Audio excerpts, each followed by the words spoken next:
Dalam kurun waktu 1 bulan, Satuan Tugas Tindak Pidana Perdagangan Orang Provinsi Kepulauan Riau berhasil mengungkap kasus pekerja migran Indonesia non-prosedural dan tindak pidana perdagangan orang.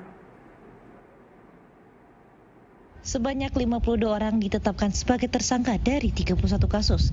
Dari rangkaian pengungkapan kasus ini dengan tersangka yang berperan sebagai penyedia lokasi penampungan, hingga penjemputan para PMI non-prosedural yang akan diberangkatkan ke Malaysia dan Singapura.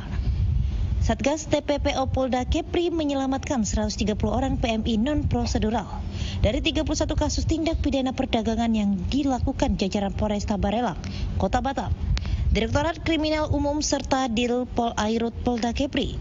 Dalam kurun waktu 1 bulan, Kabid Humas Polda Kepri Kombes Pol Zahwani menjelaskan dari 31 kasus ini pihaknya mengamankan 52 orang tersangka yang merupakan jaringan sindikat TPPO yang kerap beroperasi di wilayah hukum Polda Kepri. Dari total pengungkapan kasus ini, Polresta Barelang berhasil mengungkap 19 kasus, sedangkan Direktorat Kepolisian Air dan Udara Polda Kepri mengungkap sebanyak 5 kasus. Direktorat Kriminal Umum Polda Kepri berhasil mengungkap 4 kasus, serta jajaran Polresta Tanjung Pinang Bintan dan Karimun masing-masing mengungkapkan 1 kasus TPPO.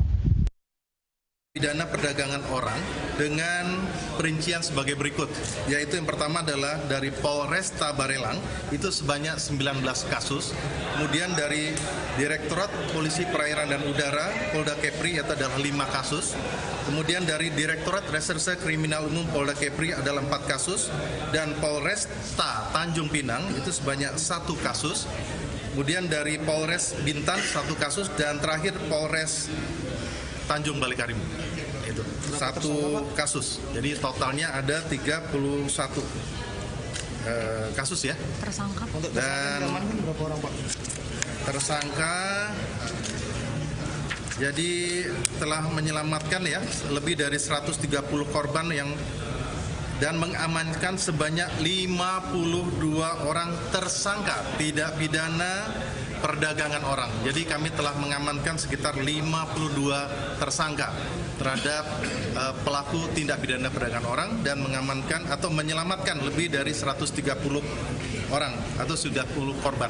Memang ada dari NTB, NTT, dan juga dari Jawa Barat, Jawa Timur, ya seperti itu. Tetapi tidak tertutup polda-polda yang lain. Karena memang ini adalah jalur yang cukup menarik untuk warga masyarakat ataupun juga para pekerja non-prosedural dari oknum-oknum tersebut untuk menyeberangkan atau mempekerjakan untuk melintas dari wilayah Indonesia melalui kepulauan. Satgas TPPO Polda Kepri akan menjalin kerjasama dengan Satgas TPPO daerah atau dari asal para PMI non-prosedural sesuai dengan instruksi Kapolri Jenderal Polisi Listio Sigit Prabowo. Dari Batam, Kepulauan Riau, Rizky Kurniawan, TVRI melaporkan.